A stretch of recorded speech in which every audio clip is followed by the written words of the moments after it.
नमस्कार, ज्योतिष online class में आप लोग का स्वागत है। आज हम लोग देखेंगे 2024 के कुछ महत्वपूर्ण प्रश्न 24 के लिए। सबसे पहला प्रश्न है, निम्नलिखित में कौन बायोगैस ईंधन का स्रोत नहीं है? तो याद रखेंगे, जो गैस होता है वो होता है पेड़ पौधे और जानवर से प्राप्त व्यर्थ पदार्थ सूक्ष्मजीव द्वारा जल की उपस्थिति में सड़ गल कर methane, carbon dioxide, hydrogen sulphide का मिश्रण होता है। तो इसमें लकड़ी भी यूज होता है, गोबर गैस भी और कोयला भी। तो इसका नाभिकीय ऊर्जा का उपयोग बायोगैस ईंधन के स्रोत के रूप में नहीं होता है। तो पहला का आंसर हो जाएगा सी। आज हम लोग दूसरा क्वेश्चन देखेंगे। जो डीजल का उपयोग होता है, हम लोग जानते हैं कि डीजल का उपयोग जो है भारी वाहनों में भी होता है, विद्युत उत्पादन में भी होता है और रेल इंजनों में होता है। तो इसका आंसर हो जाएगा इनमें से सभी। अगला क्वेश्चन हम लोग देखेंगे 23 नंबर का। 20 हम लोग पहला में देख चुके हैं, उससे आगे देख रहे हैं। सौर कुकर के लिए निम्नलिखित में किसका उपयोग सर्वाधिक किया जाता है? तो इसका सर्वाधिक मुख्य तौर पे अवतल दर्पण का उपयोग करते हैं हम लोग सौर कुकर में। अगला क्वेश्चन है हम लोग के पास 24 नंबर में, चीनी का रासायनिक सूत्र क्या है? तो चीनी का जो रासायनिक सूत्र है C12H22 और O11।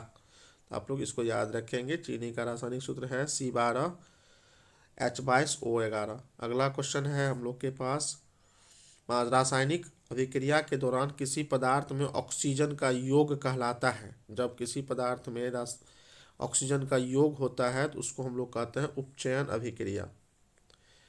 अगला क्वेश्चन है हम लोग के पास, ये AgCl जो एस मतलब ठोस होता है तो इस रूप में है। ये देखिए, यहाँ पे एक पदार्थ एक अभिकारक टूटकर दो या दो से अधिक प्रतिफल का निर्माण करता है, उसको हम लोग कहते हैं अपघटन अभिक्रिया या वियोजन अभिक्रिया।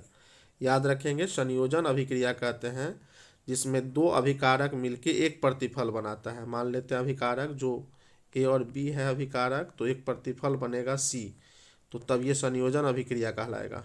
अगर एक अभिकारक है C, इससे दो प्रतिफल बनेगा तो उसको हम लोग कहते हैं अपघटन या वियोजन अभिक्रिया। उष्माक्षेपी अभिक्रिया किसको कहते हैं? जिसमें यहाँ आपको सबका दे दिया गया है एक्सप्लेनेशन। उष्माक्षेपी अभिक्रिया जिसमें उष्मा जिससे निकलती है, जब अभिक्रिया होती है अगर उष्मा निकलती है उससे, तो उष्माक्षेपी अभिक्रिया कहते हैं। तो इसका आंसर हो जाएगा अपघटन अभिक्रिया C। अगला क्वेश्चन हम लोग देखेंगे। अगला क्वेश्चन हम लोग 27 नंबर में देखेंगे, शोषण किस प्रकार की अभिक्रिया है? तो अभी हम लोग देखें कि जिसमें उष्मा निकलता है, ऊर्जा निकलता है, होता है, वो कहलाता है उष्माक्षेपी अभिक्रिया। तो शोषण एक प्रकार का उष्माक्षेपी अभिक्रिया है। अगला क्वेश्चन हम लोग देखेंगे, प्राकृतिक का जो संतुलन है, बैलेंस है, वो किस के कारण बना रहता है? तो इसका आंसर होगा, प्राकृतिक का जो बैलेंस है वो प्रकाश संश्लेषण के कारण बना रहता है। क्योंकि हम लोग सांस के रूप में ऑक्सीजन लेते हैं और जब हम कार्बन डाइऑक्साइड छोड़ते हैं तो भोजन बनाने में पौधा प्रकाश संश्लेषण क्रिया द्वारा कार्बन डाइऑक्साइड को ले लेता है। आप लोग याद रखेंगे, ऑक्सीजन मतलब सांस के रूप में प्लांट्स भी ऑक्सीजन ही लेता है, लेकिन भोजन बनाने में कार्बन डाइऑक्साइड का प्रयोग करता है। अगला क्वेश्चन देखेंगे हम लोग, जब लिटमस विलियन मतलब घोल न तो अम्लीय हो और न क्षारीय हो तो इसका रंग कैसा होता है?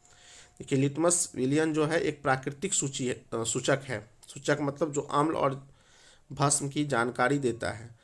तो लिटमस जो है एक क्या है, प्राकृतिक सूचक है जो जो जो है, जो क्या कह रहे हैं हम लोग, लाइकेन प्लांट से निकाला जाता है, लाइकेन प्लांट से। और जब इसका रंग नहीं रहता है तो बैंगनी रंग का होता है ये।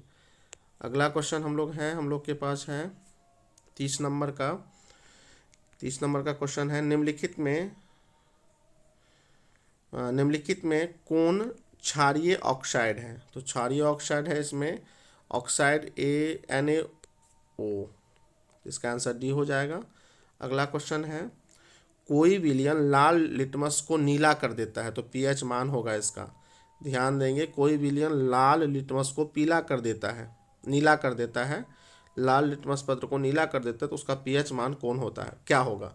तो जब लाल लिटमस को पीला कर देता है तो वो क्षारीय होता है। तो क्षार का pH मान 7 से अधिक होता है, इसलिए इसका 10 आंसर होगा। अब आप लोग याद रखेंगे, क्षार जो है वो लाल लिटमस पत्र को नीला कर देता है, और उदासीन, ठीक है, और क्षार का पीएच मान जो है वो 7 से अधिक होता है। उदासीन विलयन का पीएच मान 7 होता है, और अम्लीय विलयन का पीएच मान 7 से कम होता है।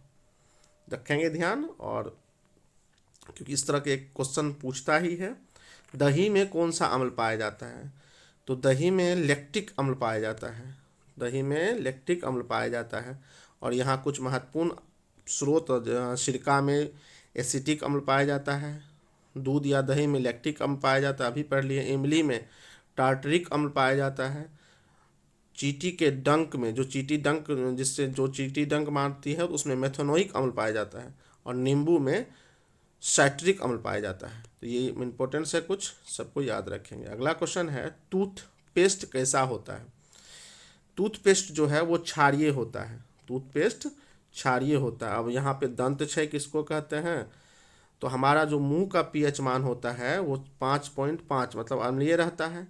यदि इससे 5.5 से कम हो जाता है, 5.5 से अगर कम होने लगता है पीएच मान, हो जाता है, दांत का जो सबसे कठोरतम भाग है इनेमल कैल्शियम सल्फेट का बना होता है, जो शरीर का सबसे कठोरतम पदार्थ है। दांत की बाहरी जो दांत की बाहर से बचाव करता है। जब वो मुंह का पीएच मान 5 से कम हो जाता है तो ये धीरे धीरे क्षारित होने, मतलब खराब होने लगता है, जिसको हम लोग बचाने के लिए क्या करते हैं, बचाव के लिए भोजन के बाद मुंह को साफ करना चाहिए। मुंह की सफाई के लिए क्षारीय दंतमंजन का प्रयोग करते हैं। तो इसलिए जो हम लोग जो मुंह धोते हैं, हम लोग साफ करते हैं, वो क्षारीय होता है। अगला क्वेश्चन, बेकिंग सोडा का रासायनिक सूत्र क्या है? अब बेकिंग सोडा, जो खाने वाला सोडा भी कहते हैं, इसका रासायनिक सूत्र है NaHCO3। याद रखेंगे, NaHCO3। अब बेकिंग सोडा क्या है, आते हैं इस पर देख लेते हैं। बेकिंग सोडा क्या है, इसको थोड़ा सा और डिटेल से जानते हैं।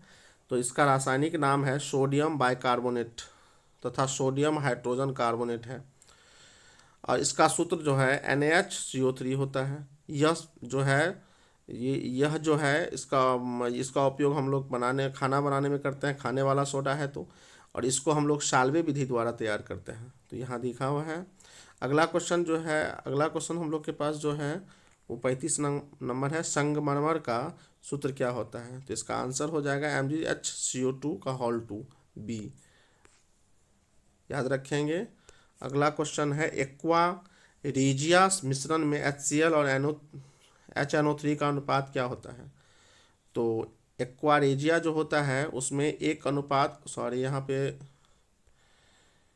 इसका 3:1 के मिश्रण में होता है ये। अगला क्वेश्चन है,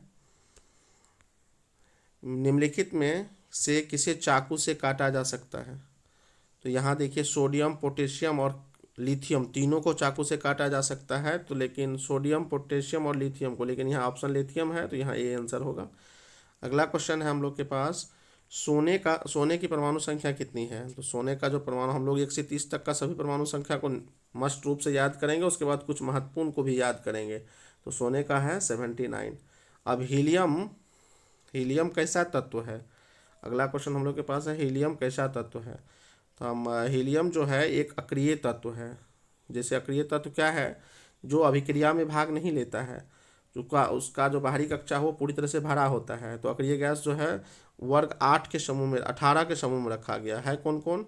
helium, neon, argon, krypton, radon और जेनॉन। ये अक्रिय गैस है, आप सबको याद रखेंगे। अब हम लोग आज 40 तक देखें, आगे का हम लोग कल देखेंगे। धन्यवाद।